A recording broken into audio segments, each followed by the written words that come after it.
ಪರಮಾತ್ಮನ ಪ್ರತಿಯೊಂದು ಶಾಲಿಗ್ರಾಮವೂ ಸಮಾನವೇ, ಅದು ಯಾವುದೇ ಆಗಿರಲಿ, ಅದು ಸುದರ್ಶನ ಶಾಲಿಗ್ರಾಮ ಇರಲಿ, ನರಸಿಂಹ ಶಾಲಿಗ್ರಾಮ ಇರಲಿ, ವರಾಹ ಶಾಲಿಗ್ರಾಮ ಇರಲಿ, ಪ್ರತಿಯೊಂದರಲ್ಲಿ ಹರಿಯ ಸಾನ್ನಿಧ್ಯ ಏಕಪ್ರಕಾರಕವಾಗಿ ಇರುವಂಥದ್ದು. ಅದು ಹಾಗಾಗಿ ಯಾವುದು ಸುದರ್ಶನ ಶಾಲಿಗ್ರಾಮ ಅಂದರೆ ಅದು ಬಹಳ ಕಮ್ಮಿ, ನರಸಿಂಹ ಬಹಳ ಜಾಸ್ತಿ, ಇದೆಲ್ಲ ನಮ್ಮದೊಂದು ಕೆಟ್ಟ ಕಲ್ಪನೆಗಳು. ಇದು ಹೇಗೆ ಬಂತು ಗೊತ್ತಿಲ್ಲ.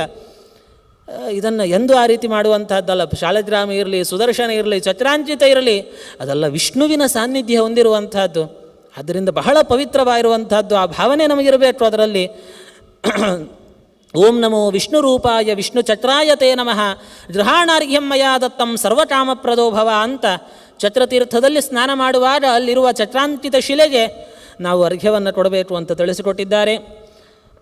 ಪ್ರಶಸ್ತಂ ಚಕ್ರತೀರ್ಥಂಚ, ಅದರ ಮಹಾತ್ಮ್ಯವನ್ನು ತುಂಬ ಹೇಳ್ತಾರೆ. ಮುಂದೆ ಅಲ್ಲಿ ಮಾಡಬೇಕಾದ ದಾನಗಳ ಬಗ್ಗೆ ಅನೇಕ ತುಂಬ ವಿಸ್ತಾರವಾಗಿ ಅಲ್ಲಿ ಮಾಡಬಹುದಾಗಿರತಕ್ಕಂಥ ದಾನಗಳ ಬಗ್ಗೆ ತಿಳಿಸ್ತಾರೆ. ಅಲ್ಲಿಯೇ ಭೃಗು ತೀರ್ಥ ಅಂತ ಒಂದು ತೀರ್ಥ ಇದೆ, ಭೃಗು ಋಷಿಗಳು ತಪಸ್ಸು ಮಾಡಿರುವ ಜಾಗ. ರುಕ್ಮಿಣಿ ತೀರ್ಥ ಅಂತ, ರುಕ್ಮಿಣೀ ದೇವಿ ತಾನು ಅಲ್ಲಿ ನಿಂತು ತಪಸ್ಸು ಮಾಡಿ ಶ್ರೀಕೃಷ್ಣನನ್ನು ಒಲಿಸಿಕೊಂಡಿರುವಂಥದ್ದು, ಅಲ್ಲಿ ಸ್ನಾನ ಮಾಡಿರುವಂಥದ್ದು, ಅದು ರುಕ್ಮಿಣಿ ತೀರ್ಥ ಅಂತ ಪ್ರಸಿದ್ಧವಾಗಿರುವಂಥದ್ದು. ಈ ಕಥೆಯನ್ನೆಲ್ಲ ಹೇಳ್ತಾ ಮುಂದೆ ನೃಜರಾಜನ ಚರಿತ್ರೆಯನ್ನು ಉಲ್ಲೇಖ ಮಾಡಿದ್ದಾರೆ. ನೃಜ ಅಂತ ಒಬ್ಬ ಮಹಾರಾಜ ತಾನು ತನ್ನ ಜೀವನದಲ್ಲಿ ಅನೇಕ ಗೋವುಗಳನ್ನು ದಾನ ಮಾಡಿದ್ದ. ಎಷ್ಟು ಗೋವುಗಳು ಅಂತಂದರೆ ಶಾಸ್ತ್ರ ಒಂದೇ ಮಾತು ಹೇಳುತ್ತೆ, ಭೂಮಿಯಲ್ಲಿ ಎಷ್ಟು ಉಸುಕಿನ ಕಣಗಳಿದ್ದಾವೋ ಅಷ್ಟು ಗೋವುಗಳನ್ನು ದಾನ ಕೊಟ್ಟ. ಅಂದರೆ ಲೆಕ್ಕಕ್ಕೆ ಇಲ್ಲ ಅಂತ ತಾತ್ಪರ್ಯ. ಎಷ್ಟು ಕೋಟಿ ಗೋವುಗಳನ್ನು ಕೊಟ್ಟಿದ್ದ ಲೆಕ್ಕಕ್ಕೆ ಇಲ್ಲ, ಅಷ್ಟು ಗೋದಾನ ಮಾಡಿದ. ಆದರೆ ಒಮ್ಮೆ ಏನಾಯಿತು, ಒಂದು ಗೋವನ್ನು ಒಬ್ಬ ಬ್ರಾಹ್ಮಣನಿಗೆ ದಾನ ಮಾಡಿರ್ತಾನೆ. ಆ ಗೋವು ಅದು ಕಣ್ಣು ತಪ್ಪಿ ಪುನಃ ಮತ್ತೆ ಬಂದು ಈ ಗೋಶಾಲೆಯಲ್ಲಿ ಸೇರ್ಕೊಂಡ್ಬಿಟ್ಟಿತ್ತು. ಅದೇ ಗೋವನ್ನು ಮತ್ತೆ ಪುನಃ ಮರುದಿವಸ ಮತ್ತೊಬ್ಬ ಬ್ರಾಹ್ಮಣನಿಗೆ ದಾನ ಕೊಟ್ಟ.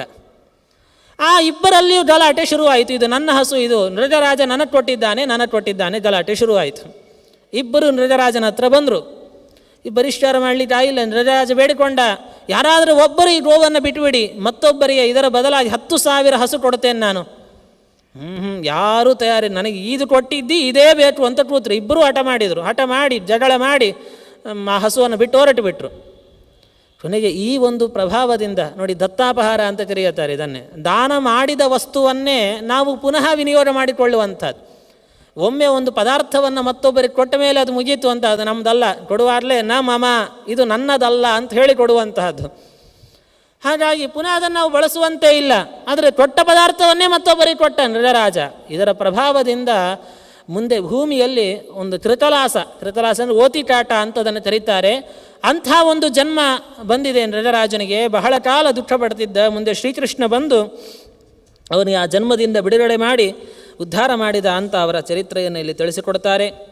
ಅದೇ ದ್ವಾರಕೆಯಲ್ಲೇ ಮಯ ತಾನು ಬಂದು ಒಂದು ಸರೋವರವನ್ನು ನಿರ್ಮಾಣ ಮಾಡಿದ ಅಂತ ಆ ಸರೋವರ. ಅದೇ ರೀತಿ ಗೋಪಿಕೆಯರ ಸರೋವರ, ಗೋಪಿಕಾ ಸ್ತ್ರೀಯರು ಬಂದು ಸ್ನಾನ ಮಾಡಿರುವ ಸರೋವರ, ಅದನ್ನು ಹೇಳುತ್ತಾರೆ.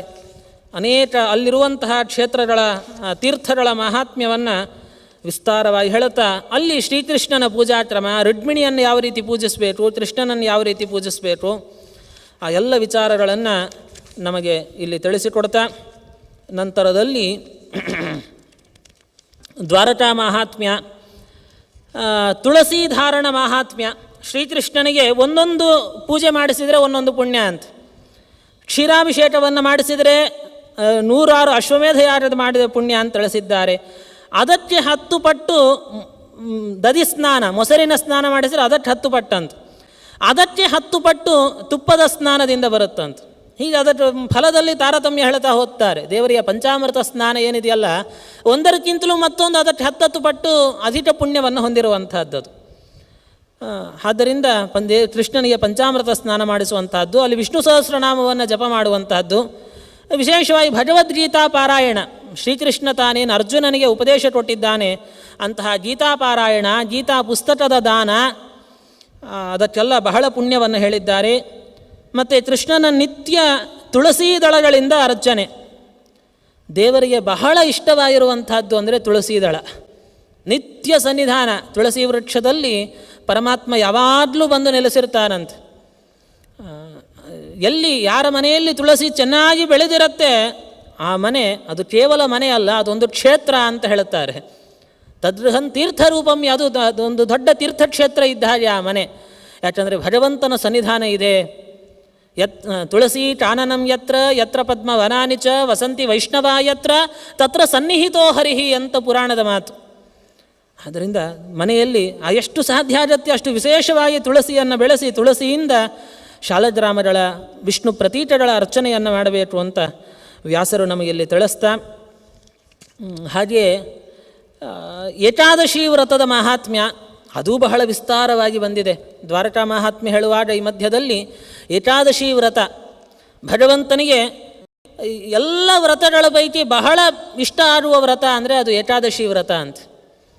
ಆದ್ದರಿಂದ ಪ್ರತಿಯೊಬ್ಬರೂ ಅನುಷ್ಠಾನ ಮಾಡಲೇಬೇಕಾದದ್ದು. ಏಕಾದಶಿ ಅಂದರೆ ಅದು ಯಾವುದೋ ಒಂದು ಗುಂಪಿನ ಜನಾಂಗ ಮಾತ್ರ ಮಾಡುವಂತಹ ಒಂದು ಉಪವಾಸ ಅಂತ ತಿಳಿಬೇಡಿ. ಪ್ರತಿ ಮನುಷ್ಯ ಮಾತ್ರಕ್ಕೆ ಹೇಳಿರುವ ಉಪವಾಸ ಅದು.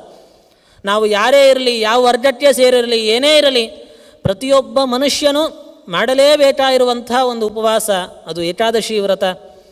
ಅದರ ಬಗ್ಗೆ ವಿಸ್ತಾರವಾಗಿ ಹೇಳಿದ್ದಾರೆ ಶ್ರೀಮದಾಚಾರ್ಯರು. ಕೃಷ್ಣಾಮೃತ ಮಹಾರ್ಣವದಲ್ಲಿ ಸುಮಾರು 60 ಶ್ಲೋಕ ಏಕಾದಶಿ ಅಂತಲೇ ಇಟ್ಟುಬಿಟ್ಟಿದ್ದಾರೆ. ಅದರ ತುಂಬ ಶ್ಲೋಕಗಳ ತಾತ್ಪರ್ಯ ನಮಗೆ ಈ ಸಂದರ್ಭದಲ್ಲಿ ದ್ವಾರಕಾ ಮಹಾತ್ಮೆಯಲ್ಲಿ ಬಂದಿದೆ. ಅನೇಕ ಶ್ಲೋಕಗಳ ತಾತ್ಪರ್ಯವನ್ನು ಶ್ರೀಮದಾಚಾರ್ಯರು ಹೇಳ್ತಾರೆ. ದಶಮಿಯಿಂದ ವಿದ್ಧವಾಗಿರುವಂತಹ ಏಕಾದಶಿಯನ್ನು ಎಂದೂ ಮಾಡಬೇಡಿ, ಹಾಗೆ ಮಾಡೋದರಿಂದ ಕುಲಕ್ಷಯವಾಗತ್ತೆ ಅಂದಿದ್ದಾರೆ ಮಧ್ವಾಚಾರ್ಯರು. ಅದೆಲ್ಲ ದ್ವಾರಕಾ ಮಹಾತ್ಮೆಯಲ್ಲಿ ಸ್ಕಂದ ಪುರಾಣದಲ್ಲಿ ಉಂಟು. ಮತ್ತು ಆ ಸಂಕೀರ್ಣ ಏಕಾದಶಿ, ಸಂಪೂರ್ಣ ಏಕಾದಶಿ ಆಚಾರ್ಯರೆಲ್ಲ ಏನು ಉಲ್ಲೇಖ ಮಾಡುತ್ತಾರೆ ಅದೆಲ್ಲವನ್ನು ಇಲ್ಲಿ ಉಲ್ಲೇಖ ಮಾಡಿದ್ದಾರೆ. ಏಕಾದಶಿಯಂದು ಉಪವಾಸ ಮಾಡಿದ ಮೇಲೆ ಮರುದಿವಸ ದ್ವಾದಶಿ, ಅವತ್ತು ಶ್ರವಣ ನಕ್ಷತ್ರ ಇತ್ತು, ಅವತ್ತೂ ಪುನಃ ಉಪವಾಸ ಮಾಡಿ ಅಂತಂದರು. ಯಾಕೆ? ಉಭಯೋರು ದೇವತಾ ಹರಿಹಿ. ಏಕಾದಶಿ ನಕ್ಷತ್ರವೂ ವಿಷ್ಣು ದೈವತವಾಗಿರುವಂಥದ್ದು. ಅದೇ ರೀತಿ ಶ್ರವಣ ನಕ್ಷತ್ರ, ಏಕಾದಶಿ ತಿಥಿಯೂ ಹಾಗೆ, ಶ್ರವಣ ನಕ್ಷತ್ರವೂ ಹಾಗೆ. ಎರಡರ ದೇವತೆ ವಿಷ್ಣುವೇ. ಆದ್ದರಿಂದ 2 ದಿವಸವನ್ನು ಉಪವಾಸ ಮಾಡಬೇಕು. ಮತ್ತು ಏಕಾದಶಿಯಂದು ಗೊಂದಲ ಬಂದ ಸಂದರ್ಭದಲ್ಲಿ, ಯಾವತ್ತು ಏಕಾದಶಿ ಸರಿಯಾಗಿ ಗೊತ್ತಾಗದಿದ್ದ ಸಂದರ್ಭದಲ್ಲಿ ಉಪೋಷ್ಯ ದ್ವಾದಶಿ ಪುಣ್ಯ ತ್ರಯೋದಶ್ಯ ಅಂತೂ ಪಾರಣಂ. ನಮಗೇನಾದರೂ ತುಂಬ ಗೊಂದಲ ಬಂದಾಗ ಬಹ್ವಾಗಮ ವಿರೋಧೇಶು ಬ್ರಾಹ್ಮಣೇಶು ವಿವಾದಿಷು, ಶ್ರೀಮದಾಚಾರ್ಯ ಇದೆಲ್ಲ ಕೃಷ್ಣಾಮೃತ ಮಹಾರ್ಣವದಲ್ಲಿ ಬಹಳ ಸ್ಪಷ್ಟವಾಗಿ ನಮಗೆ ತಿಳಿಸಿಕೊಟ್ಟಿದ್ದಾರೆ. ಏಕಾದಶಿ ಅಂದು ಗೊಂದಲ ಬಂದ ಸಂದರ್ಭದಲ್ಲಿ ಚಿಂತೆ ಮಾಡಬೇಡಿ, ದ್ವಾದಶಿ ಉಪವಾಸ ಮಾಡಿ ತ್ರಯೋದಶಿ ಪಾರಣೆ ಮಾಡಿ ಅಂದಿದ್ದಾರೆ. ಆದ್ದರಿಂದ ಏಕಾದಶಿ ಉಪವಾಸದ ಬಗ್ಗೆ, ಅದೇ ರೀತಿಯಲ್ಲಿ ಜಾಗರಣೆ. ಈ ಸಂದರ್ಭದಲ್ಲಿ ಏಕಾದಶಿ ಜಾಗರಣೆಗೆ ಬಹಳ ಪುಣ್ಯ. ಸುಮಾರು 3 ಅಧ್ಯಾಯ ಇದೆ ಜಾಗರಣೆ ಮಹಾತ್ಮ್ಯ. ಏಕಾದಶಿ ಅಂದು ಜಾಗರಣೆ ಮಾಡಿದರೆ ಎಷ್ಟು ಪುಣ್ಯ ಅನ್ನೋದನ್ನು ಅನೇಕ ಉಪಾಖ್ಯಾನಗಳ ಮೂಲಕ ಬಹಳ ವಿಸ್ತಾರವಾಗಿ ತಿಳಿಸಿಕೊಟ್ಟಿದ್ದಾರೆ. ಜಾಗರಣೆ ಅಂದರೆ ಯಾವುದೋ ಕ್ರಿಕೆಟ್ ಮ್ಯಾಚ್ ಹಾಕ್ಕೊಂಡೋ ಅಥವಾ ಟಿ ವಿ ಮುಂದೆ ಕೂತು ಜಾಗರಣೆ ಮಾಡುವುದಲ್ಲ, ಅದಕ್ಕೆ ಪುಣ್ಯ ಇಲ್ಲ. ಪರಮಾತ್ಮನ ಮುಂದೆ ಕೂತು ಇಡೀ ರಾತ್ರಿ ಭಜನೆ ಮಾಡಬೇಕು, ನಾವು ದೇವರ ಸ್ತೋತ್ರಗಳ ಚಿಂತನೆಯನ್ನು ಮಾಡಬೇಕು, ಅಥವಾ ಪುರಾಣಗಳನ್ನು ಶ್ರವಣ ಮಾಡಬೇಕು. ಭಾಗವತಾದಿಗಳ ಶ್ರೀಮದ್ ಭಾಗವತಂ ಯಸ್ತು ಪಠತೆ ಕೃಷ್ಣ ಸನ್ನಿಧೌ. ಭಾಗವತದ ಪಠಣ, ಪಾರಾಯಣ, ಶ್ರವಣ, ಇದರಿಂದ ಕುಲಕೋಟಿಶತೈರ್ಯುಕ್ತ ಕ್ರೀಡತೆ ಯೋಜಿವಿಸ್ಸದ ಅಂತ ಹೇಳಿದ್ದಾರೆ. ಈ ಪ್ರಕಾರ ಧನ್ಯಾಸ್ತೆ ಮಾನುಷೇ ಲೋಕೆ ಗೋಮತ್ಯುದಧಿವಾರಿಣ ತರ್ಪಯಂತಿ ಪಿತೃನ್ ದೇವಾನ್ ಗತ್ವಾ ದ್ವಾರಾವತೀಂ ಕಲೌ. ದ್ವಾರಕಾ ಕ್ಷೇತ್ರದ ಮಹಾತ್ಮ್ಯವನ್ನು ವಿಸ್ತಾರವಾಗಿ ನಿರೂಪಣೆ ಮಾಡ್ತಾ, ಯಾರು ಅದರ ಯಾತ್ರೆಯನ್ನು ಮಾಡುತ್ತಾರೆ, ಯಾರು ಗೋಮತಿಯಲ್ಲಿ ಸ್ನಾನ ಮಾಡುತ್ತಾರೆ, ಯಾರು ಚಕ್ರಾಂಕಿತದ ಪೂಜೆಯನ್ನು ಮಾಡುತ್ತಾರೆ, ಅವರೇ ಧನ್ಯರು, ಅವರೇ ಧನ್ಯರು ಅಂತ. ಧನ್ಯ ದ್ವಾರಾವತಿ ಲೋಕೆ ವಹತೆ ಯತ್ರ ಗೋಮತಿ. ಹೀಗೆ ತುಂಬ ಅನೇಕ ಅಧ್ಯಾಯಗಳಲ್ಲಿ ದ್ವಾರಕಾ ಕ್ಷೇತ್ರದ ಮಹಾತ್ಮ್ಯವನ್ನು ನಿರೂಪಣೆ ಮಾಡಿದ್ದಾರೆ. ಹಾಗೆ ಅಲ್ಲಿ ಸಿಗುವಂತಹ ಗೋಪೀಚಂದನ, ಅದರ ಮಹಾತ್ಮ್ಯವನ್ನು ಹೇಳುತ್ತಾರೆ. ಗೃಹೇ ಯಸ್ಯ ಸದಾ ತಿಷ್ಠೇತ್ ಗೋಪೀಚಂದನ ಮೃತ್ತಿಕ ದ್ವಾರಕಾ ತಿಷ್ಠತೆ ತತ್ರ ಕೃಷ್ಣೇನ ಸಹಿತ ಕಲೌ. ಗೋಪೀಚಂದನ ಅದು ಶ್ರೀಕೃಷ್ಣನ ಸನ್ನಿಧಾನಯುಕ್ತವಾಗಿರುವಂಥದ್ದು. ಅದು ಹಾಗಾಗಿ ಇದು ಸಹಿತ ಪ್ರತಿಯೊಬ್ಬರಿಗೂ ಧಾರಣೆಗೆ ಯೋಗ್ಯವಾಗಿರುವಂಥದ್ದು.